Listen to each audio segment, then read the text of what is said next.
The Frog Prince. One fine evening a young princess put on her bonnet and clogs, and went out to take a walk by herself in a wood. And when she came to a cool spring of water, that rose in the midst of it, she sat herself down to rest a while. Now she had a golden ball in her hand, which was her favorite plaything. And she was always tossing it up into the air, and catching it again as it fell. After a time she threw it up so high that she missed catching it as it fell, and the ball bounded away, and rolled along upon the ground, till at last it fell down into the spring. The princess looked into the spring after her ball, but it was very deep, so deep that she could not see the bottom of it. Then she began to bewail her loss, and said, "Alas! If I could only get my ball again, I would give all my fine clothes and jewels, and everything that I have in the world." Whilst she was speaking, a frog put its head out of the water, and said, "Princess, why do you weep so bitterly?" "Alas," said she, "what can you do for me, you nasty frog? My golden ball has fallen into the spring." The frog said, "I want not your pearls, and jewels, and fine clothes. But if you will love me, and let me live with you and eat from off your golden plate, and sleep upon your bed, I will bring you your ball again." "What nonsense," thought the princess, "this silly frog is talking. He can never even get out of the spring to visit me, though he may be able to get my ball for me, and therefore I will tell him he shall have what he asks." So she said to the frog, "Well, if you will bring me my ball, I will do all you ask." Then the frog put his head down, and dived deep under the water, and after a little while he came up again, with the ball in his mouth, and threw it on the edge of the spring.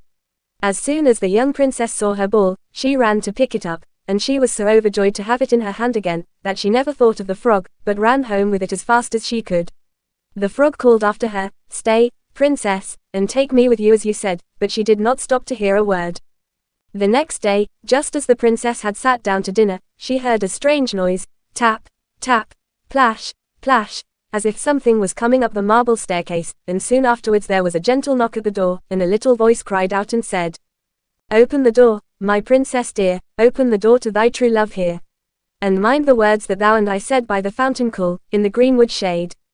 Then the princess ran to the door and opened it, and there she saw the frog, whom she had quite forgotten. At this sight she was sadly frightened, and shutting the door as fast as she could came back to her seat.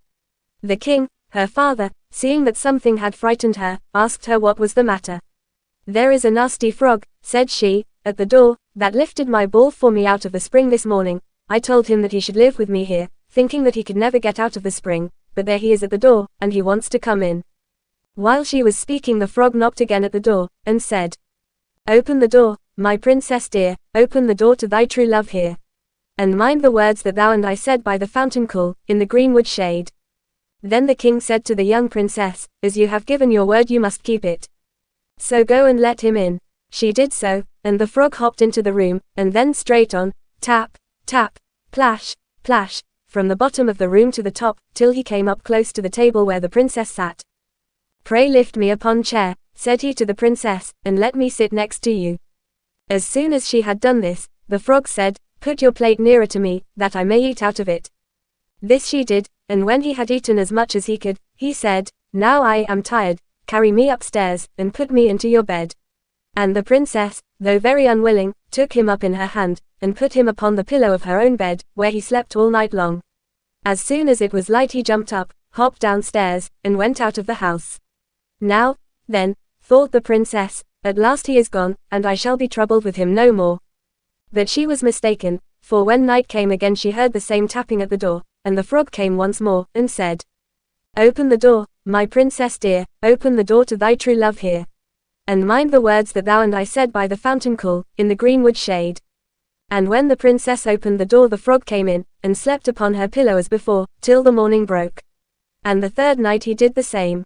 But when the princess awoke on the following morning she was astonished to see, instead of the frog, a handsome prince, gazing on her with the most beautiful eyes she had ever seen, and standing at the head of her bed. He told her that he had been enchanted by a spiteful fairy, who had changed him into a frog, and that he had been fated so to abide till some princess should take him out of the spring, and let him eat from her plate, and sleep upon her bed for 3 nights.